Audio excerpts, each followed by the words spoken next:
ನಾವು ಆಡುತ್ತಿರುವ ಪ್ರಣಯ ನಾಟಕ ಅದೆಷ್ಟು ಆನಂದದಿಂದ ಸಾಗುತ್ತಿದಲ್ಲವೇ ರೂಪ. ನೀ ಬಯಸಿದಂಥ ಸುಖ ನನ್ನಿಂದ ನಿನಗೆ ಸಿಕ್ಕಿದೆಲ್ಲವೇ? ಆ ಬಡವನ ಮನೆಯಲ್ಲಿರದಿದ್ದರೆ ನಿನಗಿಷ್ಟೊಂದು ಸುಖದಿಂದಿರುತ್ತಿದ್ದ ರೂಪ. ಒಂದೇ ಮಾತಿನಲ್ಲಿ ಹೇಳಬೇಕಂದ್ರೆ ನನಗೆ ಸಿಗಬೇಕಾದ ತೃಪ್ತಿಯ ಸುಖವು ನಿಮ್ಮಿಂದ ದೊರಕಿದೆ. ಆ ನನ್ನ ಕನಸುಗಳೆಲ್ಲವೂ ಕೂಡ ನನಸಾಗಿ ಹೋಗಿವೆ. ಅದು ಅಲ್ಲದೆ ಆ ತಿರುಕನೊಂದಿಗೆ ಆ ಮುರುಕು ಮನೆಯಲ್ಲಿ ಬಿದ್ದು ಸಾಯುವುದಕ್ಕಿಂತ ನನ್ನನ್ನ ಈ ಮಹಲಿನ ಮಹಾರಾಣಿಯನ್ನಾಗಿ ಮಾಡಿದ್ದೀರಾ. ನಿಜ ಹೇಳಬೇಕಂದ್ರೆ ನೀವು ನನ್ನ ಬಾಳಲ್ಲಿ ಮರೆಯಲಾರದ ಮಾಣಿಕ್ಯ. ಇನ್ನು ಮುಂದೆ ನಿಮ್ಮ ಮಾತಿನಂತೆ ನಡೆದುಕೊಳ್ಳುವ ಹೆಣ್ಣು ನಾನಾಗಿ ಬಾಳ್ತೀನಿ.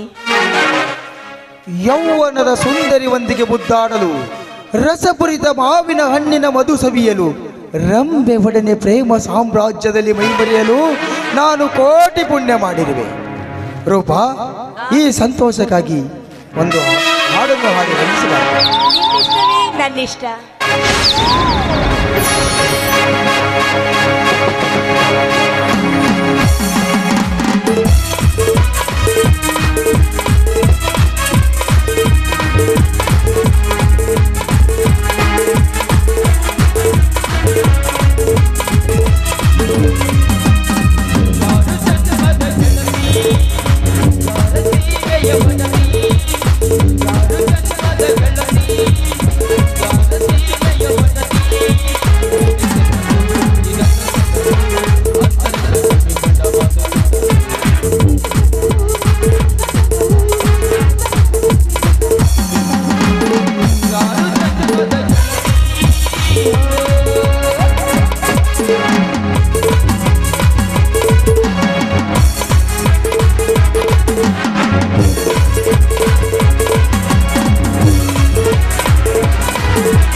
ನನಗೆ ಮೋಸ ಮಾಡಿ ಸಾಹುಕಾರನೊಂದಿಗೆ ಸರಸ ಮಾಡುತ್ತಿರುವೆಯಲ್ಲೇ ಆದರದ ಹೆಣ್ಣೆ, ದೂರ ನಿಲ್ಲು. ಗಂಡನೇ ದೇವರೆಂದು ನಿಮ್ಮನ್ನು ಪಡೆಯಲು ನಾ ಪೂಜಿಸಿದ ದೇವರವಿಲ್ಲವೆಂದು ನನ್ನ ತಮ್ಮನಿಂದ ನಿನ್ನ ಶೀಲ ಹಾಳಾಗುತ್ತಿತ್ತೆಂದು ಗರತಿಯಂತೆ ಮಾತನಾಡಿ ನನ್ನನ್ನು ಮನೆಯನ್ನು ಹೊರಕರತಂದಿಯಲ್ಲೇ ಸೂಳೆ.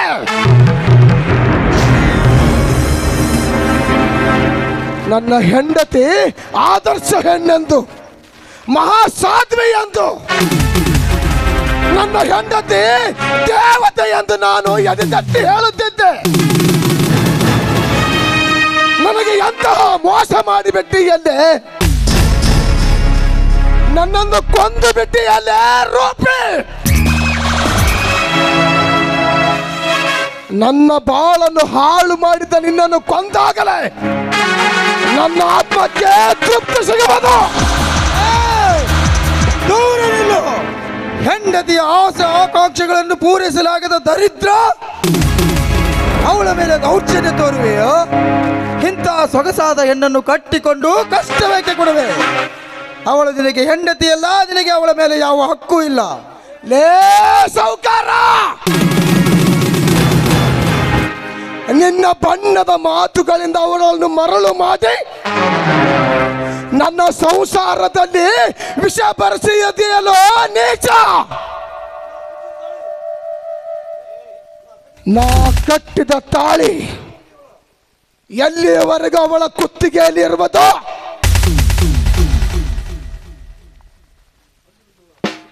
ಅಲ್ಲಿಯವರೆಗೆ ಇವಳ ಮೇಲೆ ನನ್ನ ಹಕ್ಕು ಇದೆ.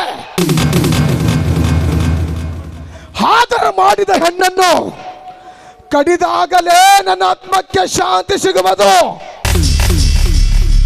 ನನ್ನ ಕೈಯಲ್ಲಿ ಕೊಡಲಿ ಇದ್ದಿದ್ದರೆ ನಿಮ್ಮಿಬ್ಬರ ರುಂಡ ಎಂದ ಹಾರಿ ಹೋಗ್ತಿದ್ವು. ಲೇ ರೂಪ, ನಂಜಿನ ನಾಲಿಗೆ ವಿಷದೊಡಲಿನ ಹಾವಿನಂತಿರುವ ಕ್ರೂರ ಹೆಣ್ಣೆ, ನಾನಿನಗೇನು ಮೋಸ ಮಾಡಿದ್ದೆ? ನಿನ್ನ ಮೇಲೆ ನಂಬಿಕೆ ಇಟ್ಟ ಮಾತ್ರಕ್ಕೆ ನನಗೆ ಇಂಥ ಮೋಸ ಮಾಡಿಬಿಟ್ಟಿಯಲ್ಲೇ ರೂಪ. ಹೆತ್ತ ತಂದೆ ತಾಯಿ ಅಂತ ಅಣ್ಣ ಅತ್ತಿಗೆಯರನ್ನು, ಜೀವಕ್ಕೆ ಜೀವ ಕೊಡುವ ತಮ್ಮಂದಿರನ್ನು, ನಿನ್ನ ಮಾತು ನಂಬಿ ಅವರನ್ನು ಅಗಲಿ ಬಂದೆ. ನನ್ನ ಹೆಂಡತಿ ಮಹಾಸಾಧ್ವಿ ಎಂದು, ನನ್ನ ಹೆಂಡತಿ ಕೊನೆಯ ತನಕ ಇರುವಳೆಂದು ನಾನು ನಿನ್ನನ್ನು ನಂಬಿ ಬಂದೆ.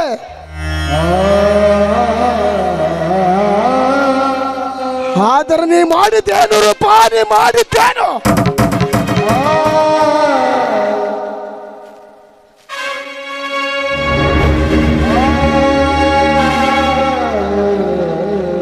ನಾನು ನಿನಗೆ ಸರಿಯಾದ ಜೋಡಿ ಆಗ್ತೀನಿ. ನಾನೊಂದಿಗೆ ನಿನ್ನೊಂದಿಗೆ ಯಾವಾಗ್ಲೂ ನಗು ನಗುತ್ತಾ ಬದುಕ್ತೀನಿ ಅಂತ ಒಂದು ದಿನನಾದ್ರೂ ನೀನು ವಿಚಾರ ಮಾಡಿದೀಯಾ? ಅದರ ಬಗ್ಗೆ ಹಿಂದು ಮುಂದು ವಿಚಾರ ಮಾಡದೆ ಸುಂದರವಾದ ಹೆಂಡತಿಯೇ ಆಗಿದ್ದಾಳೆ ಈ ರೂಪ ಅಂತ ತಿಳಿದುಕೊಂಡು ನನ್ನ ಕೊರಳಿಗೆ ತಾಳಿ ಕಟ್ಟಿದ್ದೆ ನಿನ್ನ ದೊಡ್ಡ ತಪ್ಪು.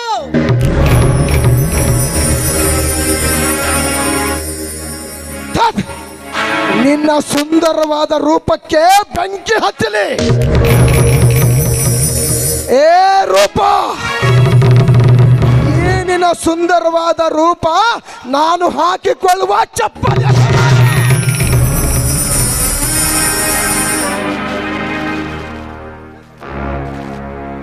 ರೂಪ, ನಾನು ನಿನ್ನ ತಂದೆ ತಾಯಿಗಳು ನಿಮ್ಮಪ್ಪನ ಒಪ್ಪಿಗೆಯಿಂದೆಲ್ಲ ಮದುವೆ ಆಗಿದ್ದೇನೆ ಹೊರತು ನನ್ನ ಮನಸ್ಸಿಂದಲ್ಲ, ಏನಿನ ಸೌಂದರ್ಯಕ್ಕಾಗಿ ಅಲ್ಲ.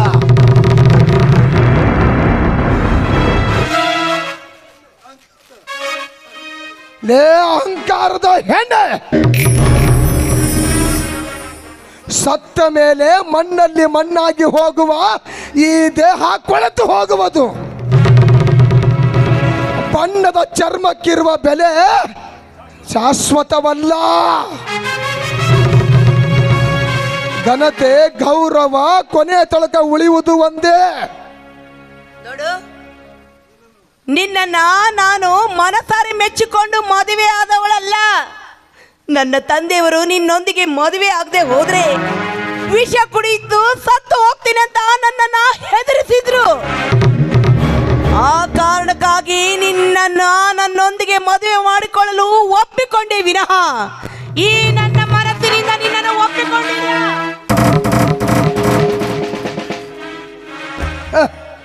ವಿಧಿಲಿಖಿತ ತಪ್ಪಿಸಲು ಯಾರಿಂದಲೂ ಸಾಧ್ಯವಿಲ್ಲ. ಪಾಲಿಗೆ ಬಂದಿದ್ದು ಪಂಚಾಮೃತವೆಂದು ತಿಳಿದು ನಿನ್ನ ಮಾತು ಗಿದ್ದಿಗಾರಕ ಆಗಿದ್ದ ಕಾರಣ ದೊಡ್ಡ ಮನಸ್ಸು ಮಾಡಿದರೆ ನಮ್ಮ ಬಾಳು ಬಂಗಾರವಾಗ್ತಿತ್ತು. ಸಮಾಜದಲ್ಲಿ ನಿನ್ನ ಹೆಸರು ಗೌರವ ತಲೆ ಎತ್ತಿ ಮೆರೆಯುತ್ತಿತ್ತು. ನಾನು ಸಾಯೋವರೆಗೂ ನಿನ್ನೊಂದಿಗೆ ಬದುಕಿದ್ದರೆ ನನ್ನ ಜೀವನ ಎಂದಿಗೂ ಸುಖವಾಗ್ತಾ ಇರಲಿಲ್ಲ. ನಿನ್ನಿಂದ ನನ್ನ ಮನಸ್ಸಿಗೆ ಯಾವ ಸಂತೋಷವೂ ಸಿಗ್ತಾ ಇರಲಿಲ್ಲ. ಕೊನೆವರೆಗೂ ನರಳಿ ನರಳಿ ಸಾಯ್ಬೇಕಾಗ್ತಿತ್ತು ನನ್ನ ಜೀವನ. ಅದಕ್ಕೋಸ್ಕರವಾಗಿ ಶ್ರೀಮಂತರಾದ ಈ ಸಾಹುಕಾರಿಗೆ ಮನಸೋತು ಹೋಗಿದ್ದೇನೆ. ನೋಡು, ಹೆಚ್ಚಿಗೆ ಮಾತು ಬೆಳೆಸುವುದರಲ್ಲಿ ಯಾವ ಅರ್ಥವೂ ಇಲ್ಲ. ಇನ್ನು ಮೇಲೆ ನಿನ್ನ ದಾರಿ ನಿನಗೆ, ನನ್ನ ದಾರಿ ನನಗೆ. ರೂಪ, ಬಡತನ ಶ್ರೀಮಂತಿಕೆ ಶಾಶ್ವತವೆಂದು ತಿಳಿದ ಮೂರ್ಖ ಹೆಣ್ಣೆ. ಎಷ್ಟೊಂದು ಜನ ಹೆಣ್ಣು ಮಕ್ಕಳು ಬಡವನೊಂದಿಗೆ ಮದುವೆಯಾಗಿ ದುಡಿದು ಗಂಡನೇ ಗೌರವದಿಂದ ಬದುಕಿ ಹುಟ್ಟಿದ ಮನೆಯ ಕೀರ್ತಿಯು ಕೊಟ್ಟವರ ಮನೆಯಲ್ಲಿ ಜ್ಯೋತಿಯಾಗಿ ಬೆಳಗುತ್ತಿಲ್ಲವೇ? ರೂಪ ಕೋಟಿ ಹಣ ಹಾಳಾದರೂ ಗಳಿಸಬಹುದು, ಆದರೆ ಕಳೆದುಕೊಂಡು ಶೀಲ ಮರಳಿ ಪಡೆಯಲಿ ಎಂದು ಸಾಧ್ಯವಿಲ್ಲ.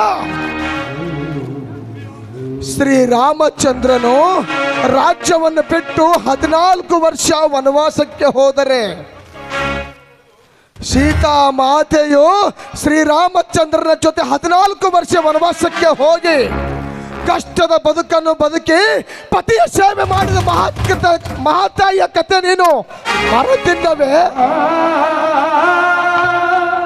ಸತ್ಯ ಹರಿಶ್ಚಂದ್ರನು ವಿಶ್ವಾಮಿತ್ರನಿಗೆ ರಾಜ್ಯವನ್ನೇ ತೊರೆದು ಸುಡುಗಾಡು ಕಾದರೂ ತಾರಾಮತಿಯು ದೇವರೆಂದು ಶಿವನ ಸಾಕ್ಷಾತ್ಕಾರ ಮಾಡಿಕೊಂಡಿಲ್ಲವೇ?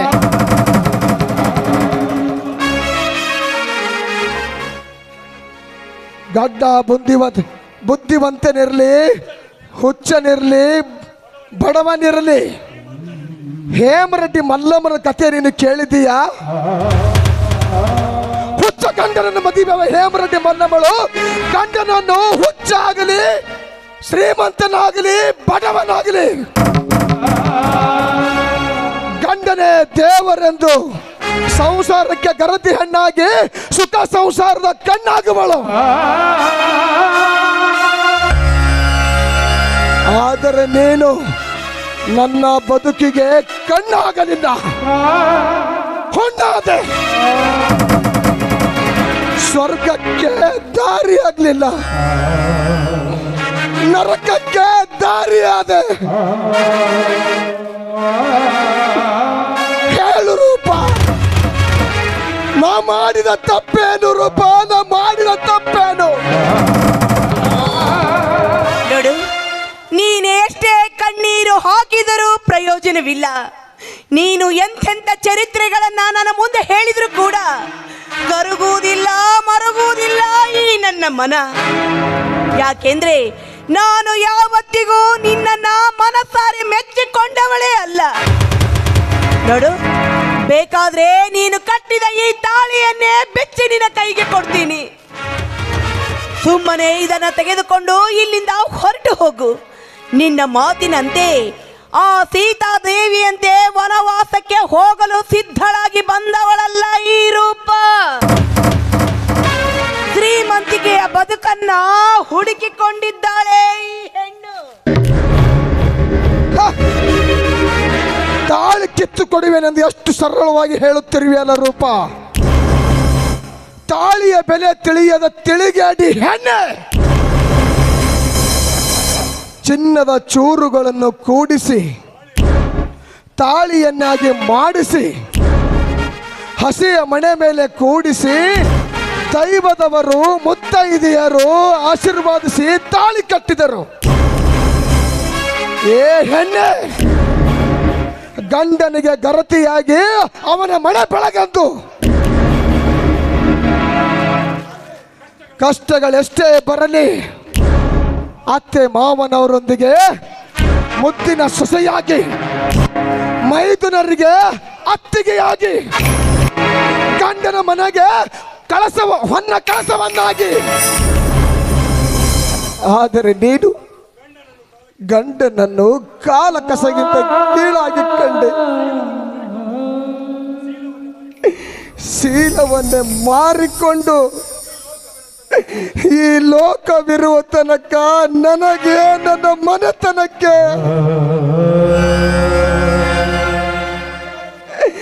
ತಲೆ ಎತ್ತಿ ಬೆರೆದಂತೆ ಮಾಡಿದೆಯಲ್ಲೇ ರೂಪ.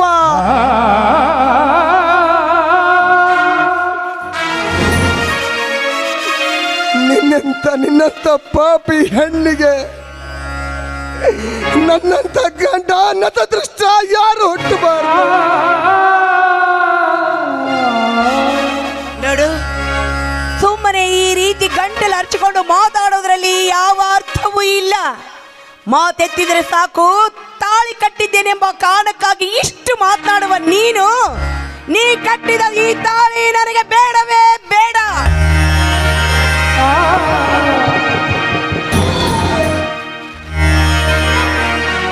ತೆಗೆದುಕೋ ಈ ನಿನ್ನ ತಾಳಿಯನ್ನ. ನೋಡು, ನಿನ್ನ ನಾನು ಒಪ್ಪಿಕೊಳ್ಳಲಾರದ ಕಾರಣಕ್ಕೋಸ್ಕರವೇ ಅಂದು ಪ್ರಥಮ ರಾತ್ರಿ ನನ್ನ ದೇಹವನ್ನ ನಿನಗೆ ಅರ್ಪಿಸಲಿಲ್ಲ. ನಾನು ನೀನು ಇಷ್ಟವಿಲ್ಲದ ಕಾರಣಕ್ಕೋಸ್ಕರ ವ್ರತ ಹೂಡಿದ್ದೇನೆ ಅಂತ ಸುಳ್ಳು ನಾಟಕ ಮಾಡಿ ಇಲ್ಲಿವರೆಗೂ ಈ ನನ್ನ ದೇಹವನ್ನ ನಿನಗೆ ಅರ್ಪಿಸಲಿಲ್ಲ. ಇಷ್ಟಾದ್ರೂ ತಿಳಿದುಕೊಂಡು ನೀನು ಕಟ್ಟಿದ ಈ ತಾಳಿಯನ್ನು ತೆಗೆದುಕೊಂಡು ಸುಮ್ಮನೆ ಹೊರಟು ಹೋಗು.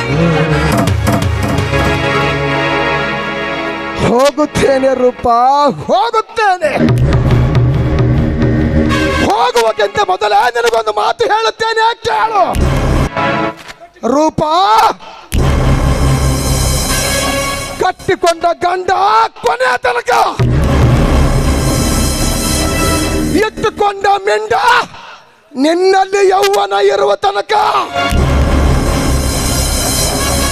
ನಿನ್ನ ಮೈ ಸೊಕ್ಕು ಇಳಿದಾಗ ಒತ್ತು ಹೊರ ಹಾಕುವನು ಈ ನಿನ್ನ ಮಿಂಡ ರುದ್ರಪ್ಪ.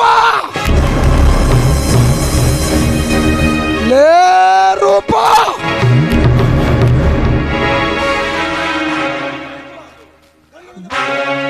ಗರತಿ ಗಂಡಿಗೊಂದು ಬಾಳುವ ಹೆಣ್ಣಿಗೆ,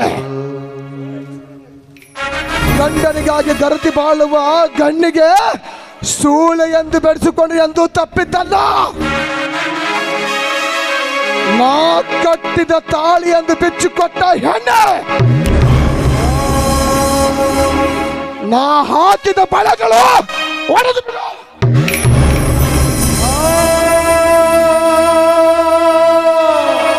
ನಾ ಹಚ್ಚಿದ ಕುಂಕುಮವನ್ನು ಅಳಿಸಿಬಿಟ್ಟು.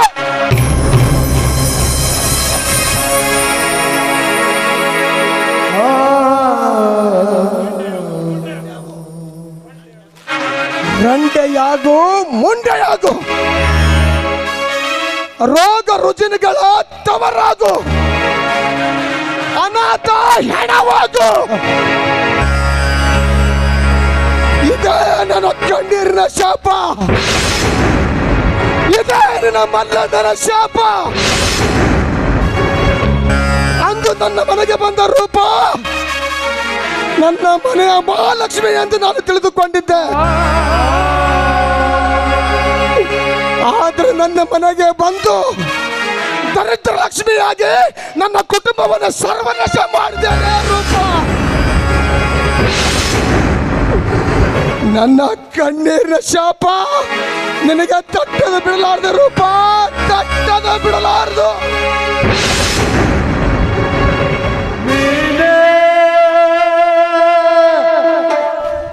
ಸಾಕಿದಾಗಿ ನಿನ್ನ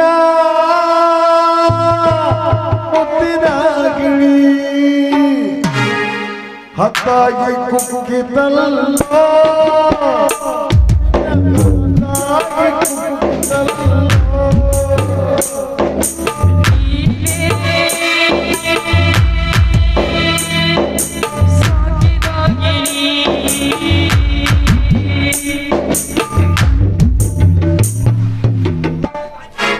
ಶಾಪ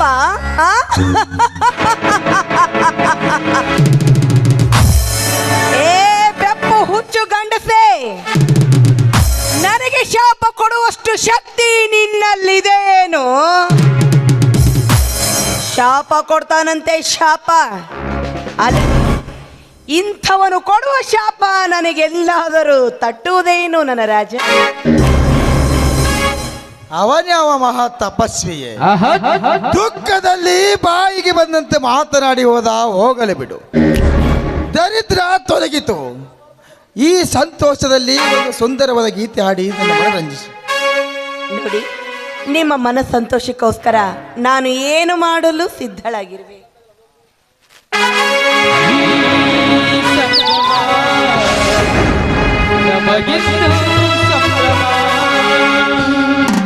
ಸುಂದರ ಲೋಕದ ಆಗಸದಲ್ಲಿ ನೀನೇ ಅನುಭವ, ಸುಂದರ ಲೋಕದ ಆಗಸದಲ್ಲಿ ನೀನೇ ಅನುಭವ. ಈ ಸಂಗಮ ಸಂಗಮ ಸಂಗಮ